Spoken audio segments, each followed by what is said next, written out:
Good morning, students.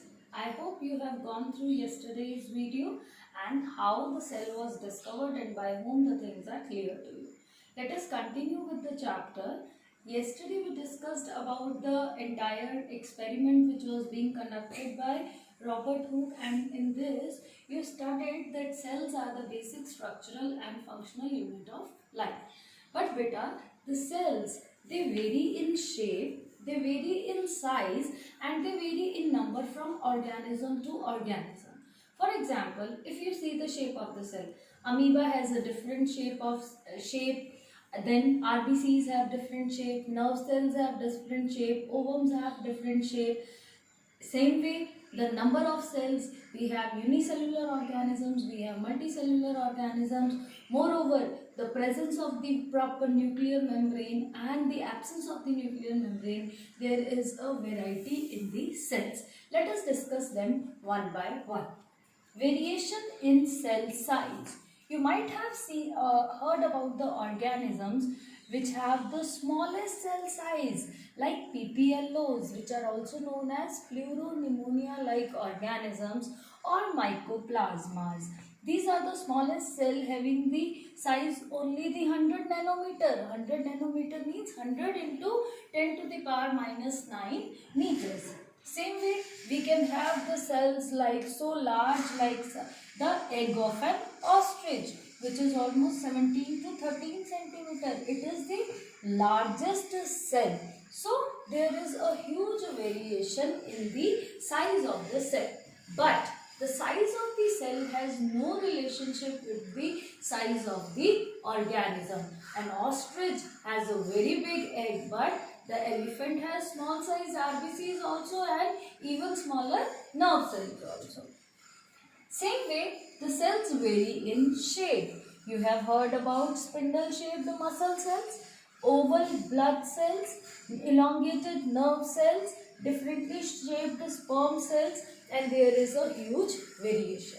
Same way, there is no relationship between the shape and the size of the organism, but the shape of the cell and the function being performed by the cell are interrelated. Let us see how. You have seen amoeba. It is a unicellular organism with an irregular shape.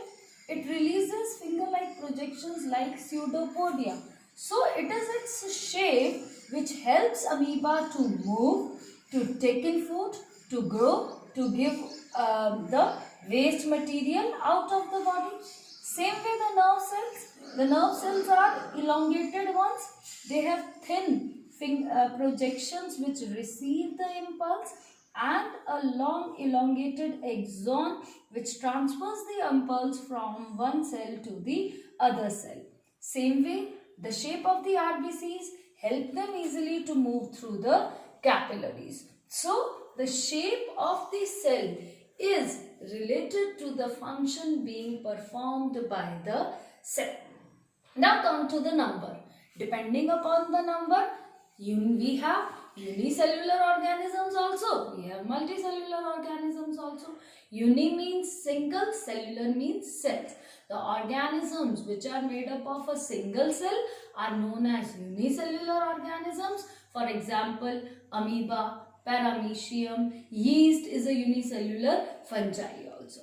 Multicellular organisms, multi means many, cellular means cells. Organisms which are made up of more than one cell are known as multicellular organisms. For example, human beings, plants, animals, fungi, other than yeast, all are multicellular organisms. So you have seen with these examples how the cells vary in size, shape and number. Same way, there is a little difference between the cells, and we can also categorize them as prokaryotic cells and eukaryotic cells. Beta, the word pro means primitive and karyon means nucleus.